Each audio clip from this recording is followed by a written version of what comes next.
Hi everyone, I'm Fatima Al Awadhi and you're listening to the Banking and Finance Insider podcast.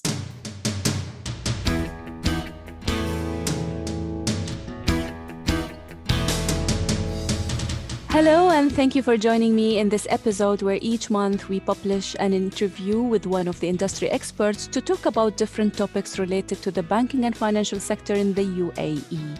Let's dive in. Emiratisation is the key to future economic growth in the country. While it has been a high-profile and continuous topic among UAE-based companies for the last decade, it's now becoming an increasingly important consideration for business growth in both public and private sectors. With the government pushing Emiratisation as a critical component of its UAE Vision 2021, numerous initiatives exist for banking and financial sector as well. For banks to remain competitive in the increasingly competitive sector, embracing Emiratisation is the key to future success in the industry. In this episode, I discuss Emiratisation in the banking sector with Ms. Fatima Abdulrahman Al Awadhi, Chief Human Resources Officer at Tanfeeth Emirates NBD. Thank you so much for joining us, Fatima. Thank you, Sophia, for hosting me, and it's always a pleasure talking to you. The pleasure is mine. First of all, I would like to know more about you, your career, your experience. When did you start all this? Definitely. I work in a company called Tanfeeth, which is a subsidiary of Emirates NBD. And in Arabic, Tanfeeth means getting the job done. And that's exactly what we do. And before I talk about my experience, I just want to give you an idea of what Tanfeeth is all about. Yes. The company was established in 2011 in an effort to improve the bank's customer service and operation efficiency. And we are proud to be the first large-scale shared service organization in the GCC. Now, when it comes to my current role with Tanfeeth, I look after the overall human resource strategy in areas of leadership and development, diversity and inclusion, compensation and benefits, recruitment, and finally, internal communications. I'm also part of the HR leadership team for Emirates NBD Group and manage employee services for the organization. I'll be completing 13 years of service with the bank next month, and I suddenly feel so old for sharing this information. You're not. And to be honest, it's been an amazing journey. And, working in different functions like retail, credit, digital, and HR. So basically, you're old with your experience, but still young. I hope so, yes. I always believe that, you're as young as you feel. So that's what keeps me going. I graduated with high honors from Dubai Women's College with a double major in accounting and human resources, just in case I wanted to land a role in HR. And as you see, it came in handy. And I also hold an executive MBA degree from Hult International Business School, specializing in management psychology and consulting. In 2019, I was announced as the vice chairperson of the EIBFS Women Empowerment Committee, of which, Safiya, you're also part of. And it's a great opportunity, honestly, to focus on the growth of Emirati women talent across the nation through the different various programs and initiatives that we've put in place. Yeah, so that's about it when it comes to my professional resume, as you call it. What about your personal life? I'm the middle child. I have two older brothers and a younger sister, so I'm kind of not forgotten. I'm in the middle, so not that much of attention. Yeah. Is it hard? No, it's okay. I'm the eldest sister, so I have certain obligations when it comes to my mother and events and all. My siblings work in different industries, so you have oil and gas, you have a banking sector, and you have also airlines and aviation. Mm-hmm. I'm super active as a person. I love working out. I also enjoy horse riding, traveling, and trying out new cuisine. So I'm a big time foodie.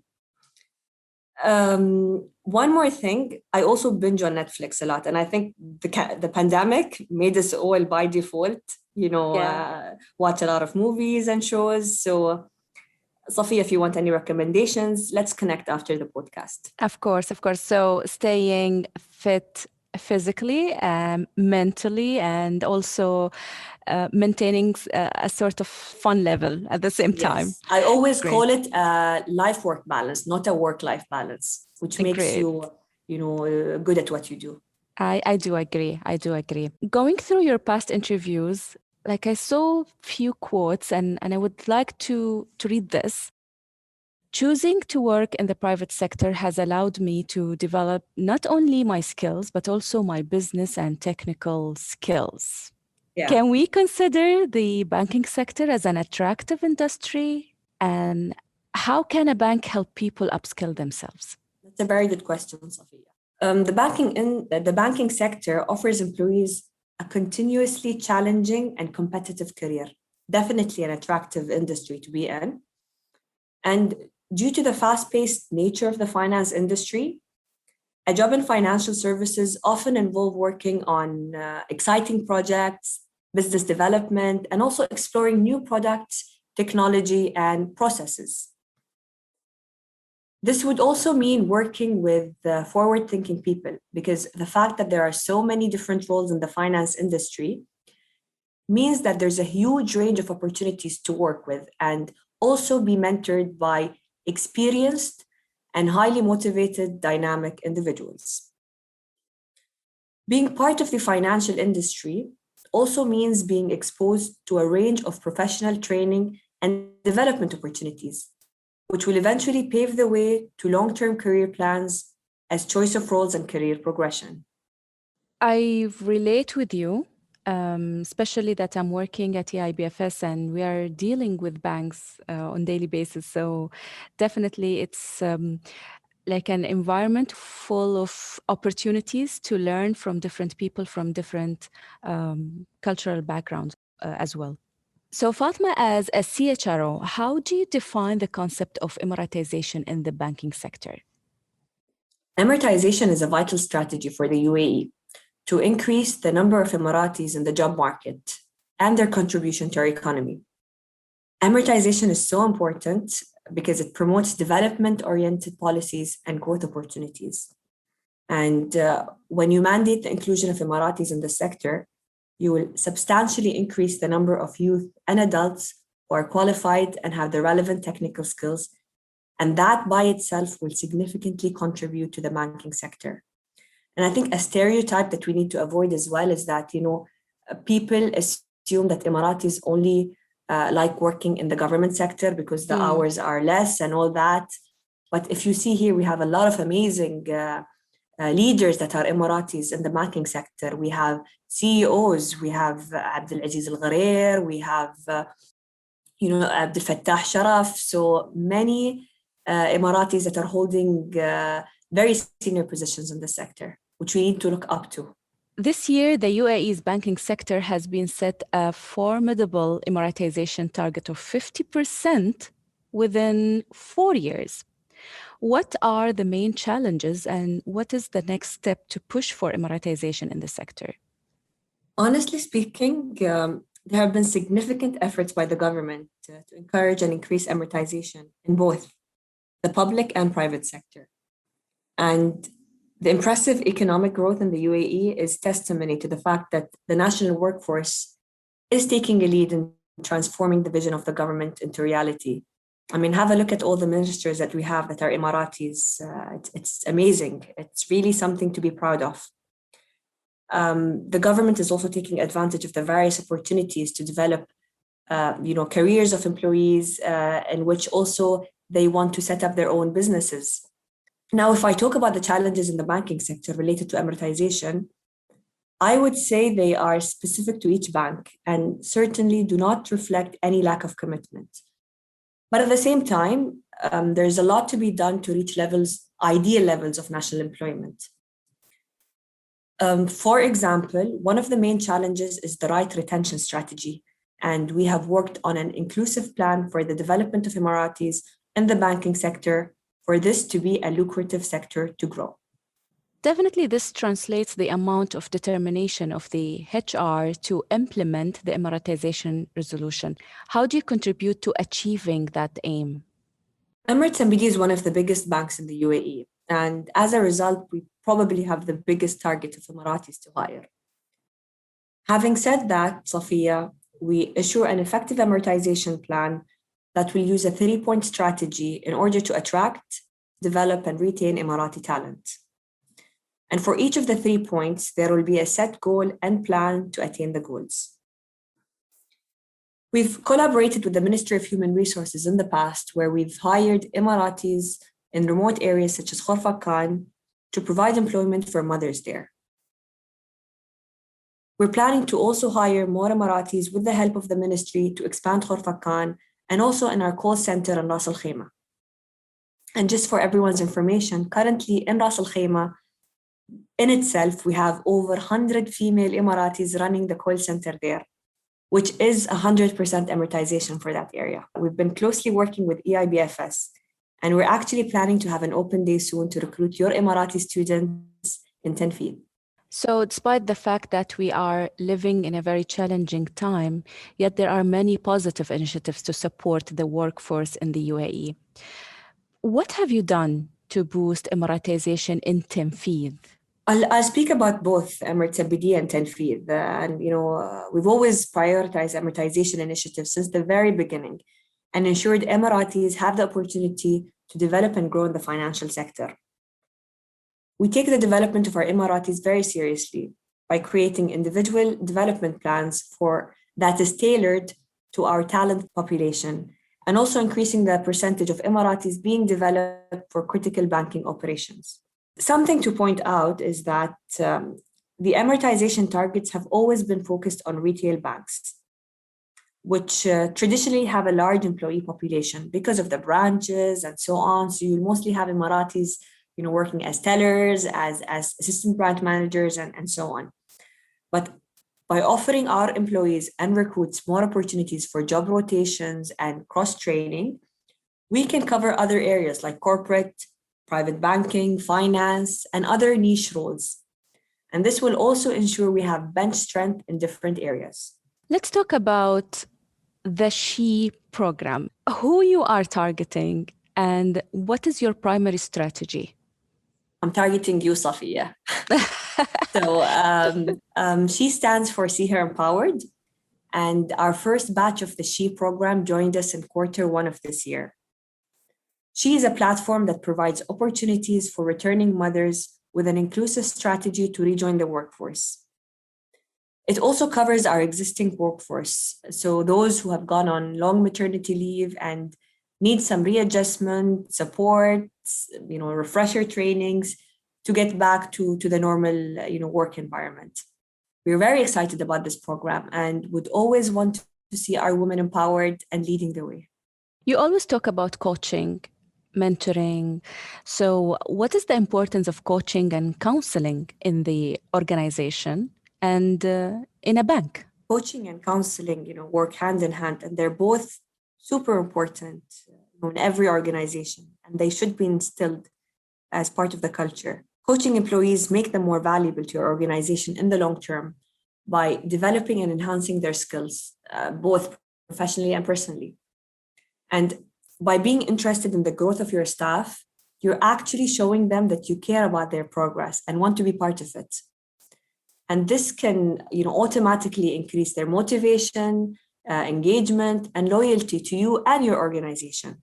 Coaching offers a deeper level of learning compared to training, as you're focusing and supporting the improvement of very specific skills.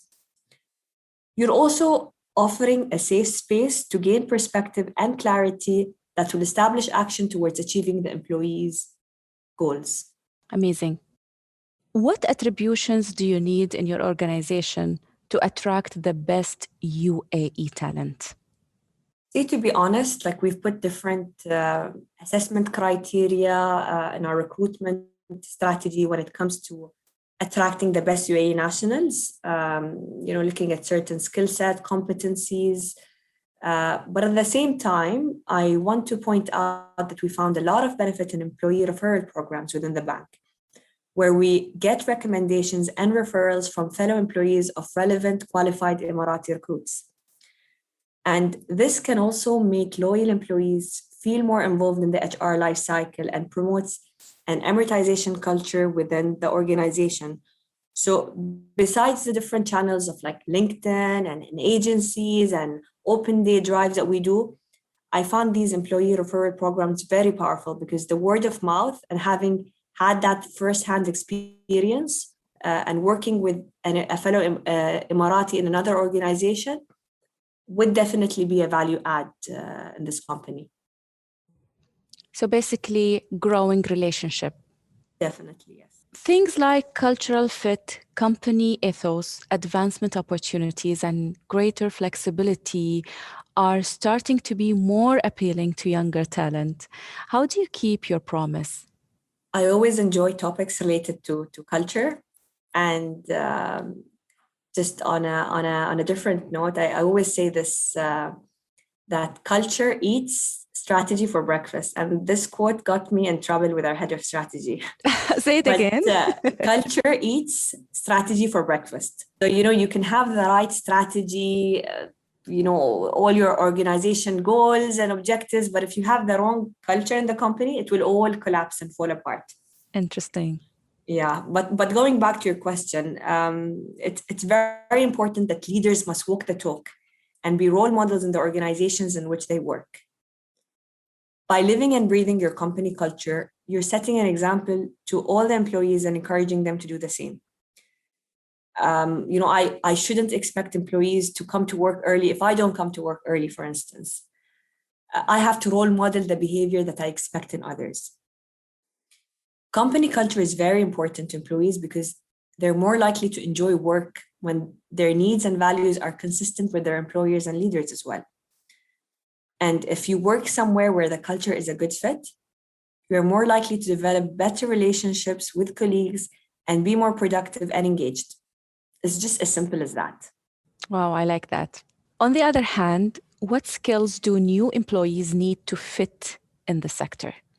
Well, so there are two aspects of it. There's certain skill set that we're looking at when it comes to the advancement of technology. The world is going digital as well. Therefore, it's important to get people who are digitally savvy. But at the same time, you need to as well attract the right people by being the right employer of choice. So before you attract the best talent, you need to offer a fantastic work culture and workplace. And this kind of ties into your previous question. And that will attract and retain the best talented employees. The organization needs to create more partnerships with reputable local, regional, and international universities and top training institutions to maintain a sustainable skilled workforce supply chain. And now in COVID times, we could be hosting more open days because they're all virtual, and it's easier, it's cheaper to do it, and you're going to be reaching a wider population, a wider skill set and competencies there. Yeah, and this will help us in reaching more prospective recruits online in line with a digitized global economy. What are the most demanded fields in the sector? Well, the world is, as we must be aware, in a constant state of change. And, if we don't change at the same pace, we'll be past tense, we'll be something from the past, and we need to catch up. So, and this holds true, especially in the banking sector. I mean, previously we have been competing with other local banks, international banks, but I feel the threat now is actually these fintechs or tech fin companies, the likes of Alibaba, Amazon, we need to kind of compete with them. And the traditional roles that have been there and still considered attractive in the banking sector are branches, IT, operations, the typical finance and HR. But there's also a high demand for specialized skill set in digital marketing, and machine learning, artificial intelligence, and even business analytics. So naturally, you would see new roles emerging with the advancement of technology and also considering the new generation of customers that we have. I want to talk also about one of your favorite topics. How do you know it's my favorite topic? Because I know that you really stand hard for women in the banking sector, and you really care about the career advancement of Emirati women in the sector. So now, as a female leader, how do you read that? And Again, this is a topic that is very close to my heart. And as a female Emirati leader, I believe it's my responsibility to support and empower Emirati women in their career growth journey. I was given this support and empowerment as well myself, which is why I am in the position I am in today. And both genders are equal partners in building our society. I mean, I'm not a feminist, but I believe in equality and equity and giving equal chances. And I feel that, the females and the males should work together in building the society. And Emirati women hold significant roles that are shaping the UAE's future today. They make up around 70% of all university graduates in the UAE. So they're taking over, as you can see. Our founding father, the late Sheikh Zayed bin Sultan Al Nahyan, also said, the woman is half of the society. Any country which pursues development should not leave her in poverty or illiteracy. I am on the woman's side. Now, if I talk about Emirates NBD's perspective to women, we also recognize the key roles that our female colleagues play in building a sustainable future for the bank. We're proud that women make up 40% of our workforce across Emirates NBD Group. Yes, we still have more work to do as we continue to empower and invest in them, but I see a bright future for Emirati women in the bank. I'm also proud to call out some senior leaders in our organization, like Ms. Maryam Bahlouk, who's our Chief Executive Officer in Tanfeeth, and Ms. Iman Abdulrazak, who is the Group Chief Human Resource Officer for Emirates NBD Group. Finally, as a female leader in this field, how do you keep up with the change in your career? I have one simple thing to share with you. It's important to keep your mind active. Just never stop learning new things. Therefore, I make sure I attend different trainings and workshops on a regular basis just to ensure I'm always learning new skills and approaches. And actually today, Sophia, I'm enrolled in this McKinsey training. I'm the only one from HR. It's on data science, analytics, and something not related to HR. But this is the only way where when I learn something new, I can add a different perspective to my work. I'm always thriving to learn new skills and approaches, and also keep an open mind when interacting with people from different units and professions as me, as you never know what new information you may learn from them that will apply in your role. So keep your mind active, foreseeing, and keep learning, keep educating yourself. Got it. And stay fit. Yep. Stay fit mentally, physically, emotionally, spiritually. It's all connected. Absolutely. Thank you so much for your time, Fatima. I have learned a lot from you. It was my pleasure to host you in today's episode, and thank you. Thank you. It was definitely my honor, Sophia. And to our listeners, until we meet, stay safe and keep growing.